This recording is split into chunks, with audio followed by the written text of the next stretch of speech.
салому дуруди бепоён ба кулли мухлисони барномаи дар шабакаҳои иҷтимоӣ. Фирдавси Хурсанд топ хабарҳои варзиширо мегӯяд. оғоз мекунем.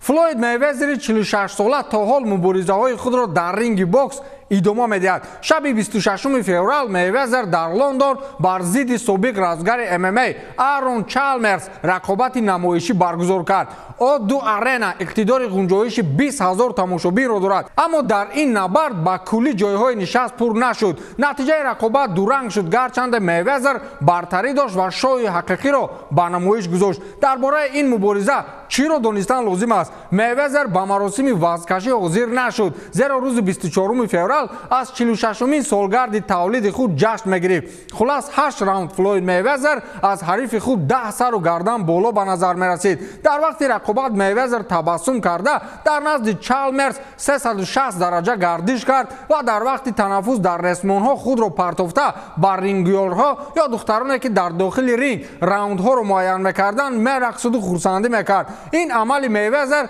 Чалмерс ва довари рақобат Роберт Бертро ба табассум овард. шореҳони рақобат сараввал фикр карданд ки мубориза 6 раунд давом мекунад ва вақте ки даври ҳафтум оғоз шуд онҳо ҳайрон шуданд. дар охир доварон натиҷаи рақобатро мусовӣ арзёбӣ карданд, вале аксари коршиносон пирӯзиро ба Мейвезер доданд. дар бобати минбари холии мухлисон Мейвезер масъулинро интиқод кард ва гуфт ки чиптаҳоро хеле дер ба фурӯш гузоштанд. Флойд аслан хостори аз ҳад зиёди рақобат бо собиқ қаҳрамони UFC Жозе Алдо аст ки ӯ ҳамин моҳ ҳамчун мушзан дебют карда буд. ба иттилои баъзе сарчашмаҳо рақобати онҳо соли ҷорӣ ба нақша гирифта шудааст ва дар Абу-Даби баргузор мешавад. аҷибтарин чизе ки дар рақобатҳои Флойд мебинам ин ба тамошои рақобатҳо ҳозир шудани набераҳояш аст ки мегӯянд имрӯз бобои ман ба истилоҳе бой дорад.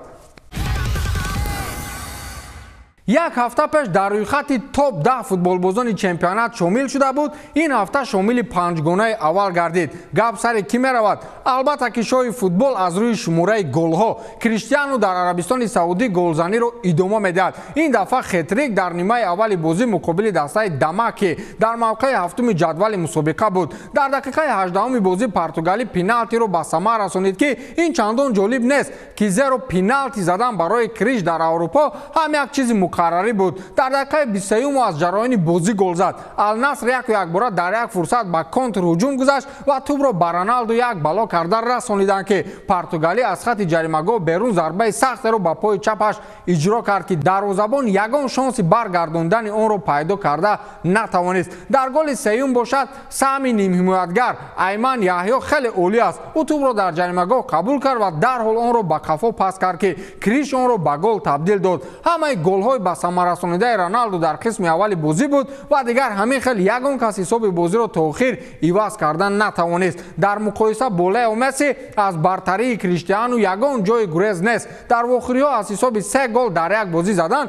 Роналду ҳанӯз ҳам каме пеш аст. 62 хетрик бар зидди 56. Криштиану умуман дар миёни ҳамаи футболбозони дунё аз рӯи шумораи хетрикҳо пешсаф аст. аз соли 2009 инҷониб ҳар сол ҳаддиақал як хетрик ва зиёда аз он ташкил медиҳад. ҳоло Роналду дар 6 бозӣ дар ҳайати Ал-Наср 8 гол ва 2 ассист дорад. ҳатто пештар покери зебоеро бар муқобили Ал-Ваҳда нишон дода буд. Криштиану дар бозии чорум пайҳам бе нишон додани амали натиҷабахш намеравад. ӯ ба чемпионати Арабистони Саудӣ зуд мутобиқ шуд. бо 8 гол аллакай дар ҷои чаҳоруми рӯйхати нишонзанҳои лига қарор дорад ва ҳамдастаи ӯ Талиска бошад дар 14 бозӣ ба задани 13 гол даст ёфта мавқеи аввали рӯйхатро касб кардааст. ҳамин тавр ба Роналду 5 голи дигар лозим аст то ҳаддиақал бо Талиска баробар шавад. агар бо ҳамин сурат бозиҳои Португалӣ идома ёбад, бовар кунед то мавсими оянда шумораи голҳояш дар умум ба 1000 адад мерасад. Роналду ку ҷои голзаниашро наёфт, вале дилам ба дарвозабонҳои дастаи арабӣ сахт месӯзад. баъди Роналду дарҳол Лионел Мессиро таъриф мекунем. аргентинӣ бо голи дишаб ба дарвозаи Марсел задааш аз 700-умин голи худ дар сатҳи бошгоҳӣ дар топ 5 чемпионатҳои аврупоӣ истиқбол гирифт. Месси дар бозӣ бо Марсел бо паси додаи Килиан Мбаппе тӯбро вориди дарвоза кард ва бо ин ба нишондоди таърихӣ даст ёфт. ӯ ягона бозингаре дар таърих шуд ки дар топ 5 чемпионатҳои аврупоӣ 700 гол мезанад. моҳи октябри соли гузашта Криштиану Роналду бо пираҳани МЮ 700-умин гол футболи худро дар сатҳи бошгоҳӣ пешвоз гирифт. аммо як чизро ба назар гирифтан зарур меояд ки 5 голи Роналду бо ҳайати дастаи Спортинг ба самар расонида шудааст. аз ин рӯ чемпионати Португалия шомили топ 5 чемпионатҳои аврупоӣ нест ва бо ин тартиб Месси аввалин дорандаи 700 гол дар миёни 5 чемпионати беҳтарини Аврупо ба ҳисоб меравад. Месси аз ин шумор 672 голашро бо пираҳани Барса ва 28 голи дигарро дар ҳайати ПСЖ ба ҳадаф расонид ки барои ин ҷамъоҷамъ 840 маротиба ба майдон баромадааст. Месси ва Роналду то ҳадде бозӣ бисёр кардаанд ки дигар ҳар қадамашон рекорд ҳисоб мешавад. як амали таъсирбахш ва хеле аламовар дар футболи Туркия. мухлисони дастаҳои Бешиктош ва Анталия Спор бозичаҳои маҳину зеборо ки шумораашон аз ҳад зиёд буд ба майдон партофтанд ва ба ин васила муҳаббати худро ба кӯдакони зарардидаи заминларзаи чанд вақт пеш эҳдо намуданд. ҳамаи бозичаҳо ба бачагони аз зилзила зарардида фиристода мешаванд. ҳамин тавр бозичаҳо пеш аз бозӣ майдони футболро пур карданд ки диданаш хеле ҳузнангез буд. дигар кӯдакон ҳамеша табассум кунанд. мухлисон бо ҳамин шиёр дар вақти бозӣ суруд мехонданд. дар лавҳаи таблиғии варзишгоҳ дар ҷараёни ин иқдом шумори кӯдаконе ки аз заминларза дар ҳар як минтақаи кишвар фавтидаанд нишон дода мешуд. шумораи умумии қурбониён дар саросари Туркия аз 44,3 000 нафар гузашт. ҷеймс Элдер сухангӯи ЮНИСЕФ гуфт ки дар Туркия ва Сурия дасти кам 7,1 миллион кӯдак аз офати табиӣ осеб диданд. ин ҳам охири кор нест. бозигари Бешиктош боз як таблиғи муфидро оғоз намуд. София Алварес аз тими занонаи Бешиктош як маъракаи кӯмак ба осебдидагони заминларзаро оғоз кард. моҳияти ташаббус аз он иборат аст ки маблағҳои зарурӣ тавассути музоядаи фурӯши футболкаҳое ки аз ҷониби бозигарон аз тамоми ҷаҳон имзо шудаанд ба зарардидагон фиристода мешаванд. дафъаи гузашта Серхио Рамос, Криштиану Роналду ва Фернандо Торрес, инчунин Давид Вилла, Андрес Гуардадо ва Рафаэл Маркес имзо гузоштанд. ҳоло София аз тамоми бозигарони мексикоӣ хоҳиш мекунад ки ба мардуми кишварҳои дигар ки дар вазъияти даҳшатовар аз ғояти заминларза қарор доранд кӯмак расонанд. хулас бозиҳои чемпионати Туркия феълан бидуни интригаи рақобатпазирӣ ва ё худ душманонаи мухлисон паси сар мешавад. ҳама бо шиёри муттаҳидӣ барои дастгирии зарардидаҳои ҳамватанонашон ба минбари майдон меоянд. ана дар ҳамин ҷост василаи арҷгузорӣ ба мавҷуд будани инсоният. воқеан он фазо ва дарде ки мардуми мазлуми Туркия доранд аз футбол дида миллионҳо маротиба боло меистад.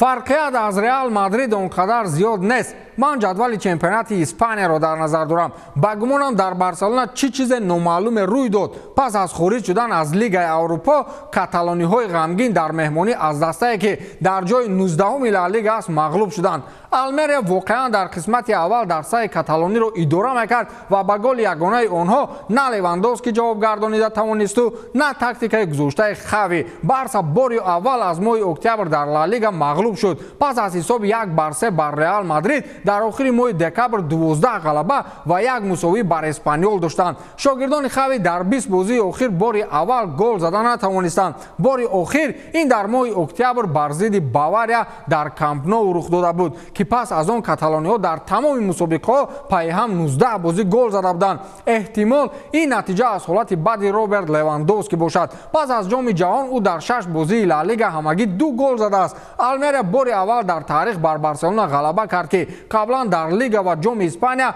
17 маротиба вохӯрда буданд. дар ин масир Барса 14 маротиба ғалаба, дастаҳо 3 маротибаи дигар мусовӣ карданд. зимнан худи Хави панҷумин корти зардро дар Ла Лига гирифт ва наметавонад дар бозӣ бо Валенсия Барселонаро пешбарӣ кунад. дар ҷадвал ҳанӯзам Барселона бо 7 хол аз Реал пеш меистод. илова бар ин дастаи Хави аз мусобиқоти аврупоӣ берун рафт. яъне тақвими каталониҳо нисбат ба Реал Мадрид осонтар аст. аз ин рӯ шонси чемпионшавӣ дар Ла Лигаро доранд ба шарти Анчелоти аз ғояти ғазаб қоши чапаш боло нашавад. ба ҳар ҳол Барселона бозиҳои мушкил дар пеш дорад. 2 Эл Класико ва бозӣ бо Валенсия. аммо чизи дигар ин аст ки Реал дастае нест ки чемпиониро бар ҳарифи худ ҳамту туҳфа кунад. имсол дар ҷадвали мусобиқа интригаи рақобатҳо ҷолибтар мешавад. инро ҳатто худи сармураббии дастаи Реал қайд кард. Анчелоти гуфт ки Мадрид ҳеҷ гоҳ таслим нахоҳад шуд. акнун Хави чӣ гуна ҷавоб хоҳад дод интизор мешавем.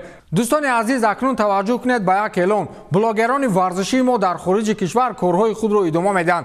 کامران خود همون برادر که کانال کاما تاجیک را پیش میبرد، نواری نو را از داخل میدان سیگنال ایدونا پارک یا خود میدان خانگی دسته باروسیا آماده کرده است که اونجا دسته‌های باروسیا و چلسی در دور هشتگ نهایی لیگ چمپیون‌ها مبارزه میبرند. بهترین اتمسفر و فرصت‌های بهترین بازی از نگاه یک بلاگر تاجیک خوب نواربرداری و تحلیل شدند. برای هر کس عجیب است، من سیلکش رو در جای شهر میگذارم، در آمده تماشا کنید. با همین تمام، تا دیدار نوبتی، خیر.